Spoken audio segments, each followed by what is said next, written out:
கம்பெனிக்கு வந்ததே வந்து ஒரு ரிச்சுவல் ஒன்று எடுத்து தான் இல்லையா? ஆஃப்டர் தட் அதில் வந்து ரிசல்ட்டோடு தான் நீங்கள் பிஸ்னஸாக இன்றைக்கி வந்து உங்களோட வருமானத்தையும் கூட்டிக்குள்ளே ஜாயின் பண்ணீங்க. ஸோ ரிச்சுவலில் உங்களுக்கு கிடைச்ச பெனிஃபிட்டு ஹார்ட்ஃபுல்லி சொல்லுங்கள். என் மகனுக்கு வந்து மருந்து அதிகம் இருந்துச்சு கையில்.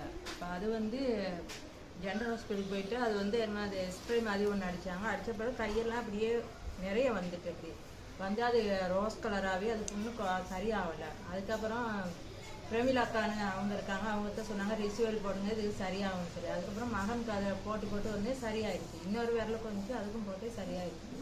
அதுக்கப்புறம் எனக்கு இது பங்கஸ் மாதிரி வந்து அந்த நேரத்தில்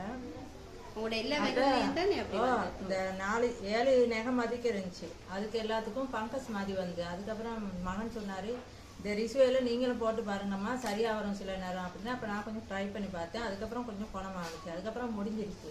முடிஞ்ச பிறகு எனக்கு எடுக்கிறதுக்கு வழி இல்லை. அப்புறம் தான் கலை மிஸ்க்கு நான் கால் எடுத்து சொன்னேன், எனக்கு ஒரு ரிச்சுவல் வேணும், எனக்கு எப்படி எடுக்கலான்னு சொல்லி அவங்களுக்கு கால் பண்ணக்குள்ள அவங்க தான் என்னை மறுபடியும் நீங்கள் இதில் வாங்கட்டா, ஏன் நீங்கள் வரல, மறுபடியும் வந்து இதில் ஜாயின்ட் ஆகிக்கொள்ளுங்க அப்படின்னு எனக்கு கூப்பிட்டாங்க.